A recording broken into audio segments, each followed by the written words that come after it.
आकाशवाणी मध्य प्रदेश से प्रस्तुत हैं प्रादेशिक समाचार।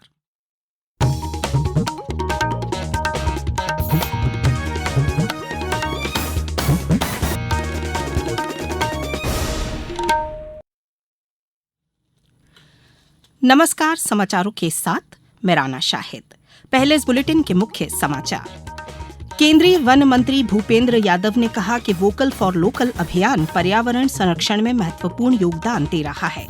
मेक इन इंडिया पहल के कारण इलेक्ट्रॉनिक विनिर्माण क्षेत्र में बड़ा उछाल आया, कहा सूचना प्रौद्योगिकी मंत्री अश्विनी वैष्णव ने। विश्व धरोहर दिवस पर विभिन्न शहरों में स्थित पुरातत्व स्मारकों पर कार्यक्रमों का हुआ आयोजन। और प्रदेश में मौसम में बदलाव, कहीं तेज गर्मी का कहर तो कहीं हो रही बूंदाबांदी। अब समाचार विस्तार से। केंद्रीय वन, पर्यावरण एवं जलवायु परिवर्तन मंत्री भूपेंद्र यादव और मुख्यमंत्री डॉक्टर मोहन यादव ने भोपाल में 2 दिवसीय राष्ट्रीय कार्यशाला का शुभारंभ किया। मध्य प्रदेश के जनजातीय क्षेत्रों में वन पुनर्स्थापन, जलवायु परिवर्तन और समुदाय आधारित आजीविका जैसे महत्वपूर्ण विषयों पर आधारित इस कार्यशाला में विकसित भारत 2047 के लक्ष्यों में वनों की भूमिका पर मंथन हो रहा है। इस अवसर पर केंद्रीय वन, पर्यावरण एवं जलवायु परिवर्तन मंत्री भूपेंद्र यादव ने कहा कि वोकल फॉर लोकल और एक पेड़ मां के नाम जैसे अभियान के माध्यम से हमारा देश पर्यावरण संरक्षण में महत्वपूर्ण योगदान दे रहा है। वहीं मुख्यमंत्री डॉक्टर मोहन यादव ने कहा कि प्रदेश में वनों का भंडार है। प्राकृतिक रूप से और वन संपदा के माध्यम से मध्य प्रदेश की बड़ी बड़ी नदियां अन्य राज्यों तक पानी पहुंचा रही हैं। राज्यपाल मंगू भाई पटेल कल समापन सत्र को संबोधित करेंगे। इलेक्ट्रॉनिक्स और सूचना प्रौद्योगिकी मंत्री अश्विनी वैष्णव ने कहा कि पिछले 10 वर्षों में इलेक्ट्रॉनिक विनिर्माण में 5 गुना वृद्धि हुई है। आज गुड़गांव के मानेसर में संवाददाताओं से बातचीत में श्री वैष्णव ने कहा कि मेक इन इंडिया पहल के कारण इलेक्ट्रॉनिक विनिर्माण क्षेत्र में बड़ा उछाल आया है। उन्होंने यह भी कहा कि प्रधानमंत्री नरेंद्र मोदी ने हाल में इलेक्ट्रॉनिक घटक विनिर्माण योजना को मंजूरी दी है, जिससे इलेक्ट्रॉनिक्स विनिर्माण पारिस्थितिकी तंत्र और मजबूत होगा तथा रोजगार में वृद्धि होगी। 10 वर्षों में प्रधानमंत्री श्री नरेंद्र मोदी जी के मेक इन इंडिया में एक बहुत बड़ी सक्सेस है electronics manufacturing. Electronics manufacturing 5 times बढ़ी है और इलेक्ट्रॉनिक्स के एक्सपोर्ट 6 टाइम्स। करीब 25 लाख लोग रोजगार में हैं इलेक्ट्रॉनिक्स सेक्टर में। इलेक्ट्रॉनिक्स की डिजाइन कैपेबिलिटीज भारत में आने लगी और जिस तरह का ग्लोबल मार्केट में भारत के प्रोडक्ट्स की रिलायबिलिटी और दूसरा आईपी राइट्स को रिस्पेक्ट करने की एक भारत में बहुत बड़ी एक एडवांटेज है, उससे और भी भारत के मैन्युफैक्चरर्स को, डिजाइनर्स को और जो इसमें यूथ काम में लगे हैं उन सब के लिए नई अपॉर्चुनिटीज। केंद्रीय वन और पर्यावरण मंत्री भूपेंद्र यादव ने आज राज्य सरकार के साथ चीता प्रोजेक्ट की समीक्षा की। यह प्रोजेक्ट प्रधानमंत्री नरेंद्र मोदी की उपस्थिति में कूनो से प्रारंभ हुआ था। इस मौके पर मुख्यमंत्री डॉक्टर मोहन यादव ने कहा कि प्रदेश के गांधी सागर अभ्यारण्य को चीता परियोजना के दूसरे स्थान के रूप में मान्यता मिलना अत्यंत प्रसन्नता का विषय है। उन्होंने कहा कि आगामी 20 अप्रैल को मध्य प्रदेश के एक और स्थल गांधी सागर अभ्यारण्य से चीता प्रोजेक्ट का विस्तार होगा। यह वन्यजीव संरक्षण की दिशा में एक और महत्वपूर्ण कदम है। अत्यंत आनंद का विषय है। आज हमारे भारत सरकार के माननीय वन एवं पर्यावरण मंत्री चीता प्रोजेक्ट की समीक्षा मध्य प्रदेश सरकार के साथ की है और ये चीता प्रोजेक्ट जो यशस्वी प्रधानमंत्री की मौजूदगी में कूनो से अपनी यात्रा प्रारंभ करता है और एक तरह से इकोसिस्टम की दृष्टि से दुनिया का सबसे महत्व का प्रोजेक्ट है। जब चीता हमारे पूरे एशिया महाद्वीप से विलुप्त प्राय हो गया था, ऐसे में ये बहुत सुखद समाचार है और इसी आधार पर भारत सरकार के हमारे दूसरे एक और चीता प्रोजेक्ट स्थान गांधी सागर को उन्होंने मान्यता दी है। आज विश्व विरासत दिवस है। इसे अंतर्राष्ट्रीय स्मारक और धरोहर स्थल दिवस भी कहा जाता है। इस वर्ष की थीम है विरासत स्थलों पर आपदा और संघर्ष का संकट। यह दिवस सांस्कृतिक और प्राकृतिक धरोहरों के सम्मान और संरक्षण के लिए प्रतिवर्ष 18 अप्रैल को मनाया जाता है। प्रदेश में भी विश्व धरोहर दिवस पर भोपाल, ग्वालियर, खजुराहो सहित विभिन्न शहरों में स्थित पुरातत्व स्मारकों पर कार्यक्रमों का आयोजन किया गया। भोपाल, शहडोल, मुरैना, रायसेन, अशोकनगर सहित अन्य जिलों से भी कार्यक्रम आयोजित किए जाने के समाचार मिले हैं। अब समाचारों में वक्त है एक ब्रेक का।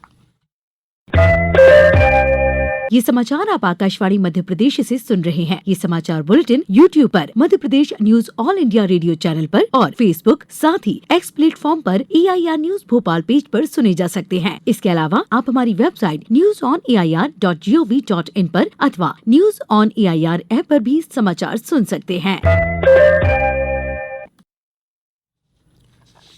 ब्रेक के बाद समाचारों में एक बार फिर आपका स्वागत है। सूचना और प्रसारण राज्य मंत्री डॉक्टर एल मुरुगन ने मुंबई में 1 से 4 मई तक आयोजित होने वाले अत्यधिक अपेक्षित विश्व दृश्य श्रव्य और मनोरंजन सम्मेलन यानी वेव्स के लिए तैयारियों की समीक्षा बैठक की। इस बैठक में केंद्र और महाराष्ट्र सरकार के नोडल अधिकारियों ने भागीदारी की। सूचना और प्रसारण मंत्रालय ने भारतीय कॉमिक्स एसोसिएशन और आसिफा इंडिया के सहयोग से waves create in India challenge के तहत वेव्स कॉमिक्स क्रिएटर चैंपियनशिप के फाइनलिस्टों की घोषणा की है। इनमें छतरपुर की अपर्णा चौरसिया भी शामिल हैं। अपर्णा ने केरल की लोक कथाओं की पुनर्कल्पना कर फाइनल में जगह बनाई है। अपर्णा ने कहा कि मैं बहुत खुश हूं कि मेरी कहानी फाइनल में चुनी गई है। इसके लिए मैं अपने माता पिता को धन्यवाद करती हूं, जिन्होंने मेरा साथ दिया है। मुझे बहुत अच्छा लग रहा है कि मेरी कविता अब लोग पढ़ेंगे, उसको देखेंगे और ज़्यादा से ज़्यादा लोगों तक वो जाएगी। इसके लिए मैं सबसे ज़्यादा थैंक्स बोलना चाहूँगी अपने मम्मी पापा को, जिन्होंने मुझे पूरा सपोर्ट किया एंड उन्होंने आर्ट को कभी कम नहीं समझा एंड मुझे जो मेरा मन था उसको करने दिया। मुझे बहुत उम्मीद है कि अब इंडिया आर्ट की फील्ड में आगे जाएगा और वेव्स एक ऐसी चीज़ है जहाँ पे नई होप्स हैं, जहाँ पे आर्टिस्ट को नया अपॉर्चुनिटी मिलेगी। मैं बहुत खुश हूँ कि मैं इसका एक हिस्सा बन पाई और as a finalist of Indian Comic Creator Championship, I am very grateful for ICA. Thank you very much.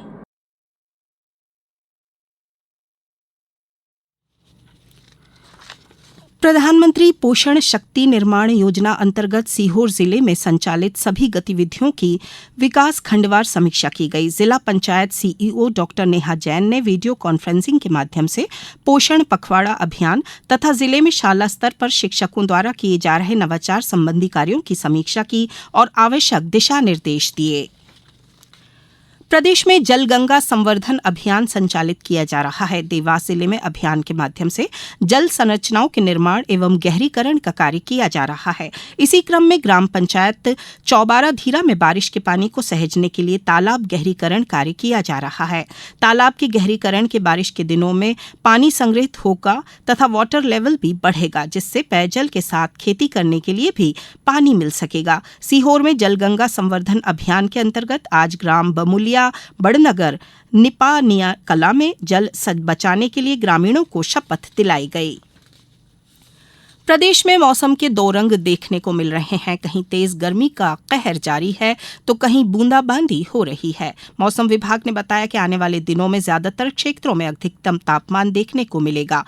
कहीं कहीं हीट वेव के साथ लू चलने का भी अलर्ट भी जारी किया गया है। प्रदेश में सूरज की तपिश तेज हो गई है, इससे गर्मी का असर भी बढ़ा है।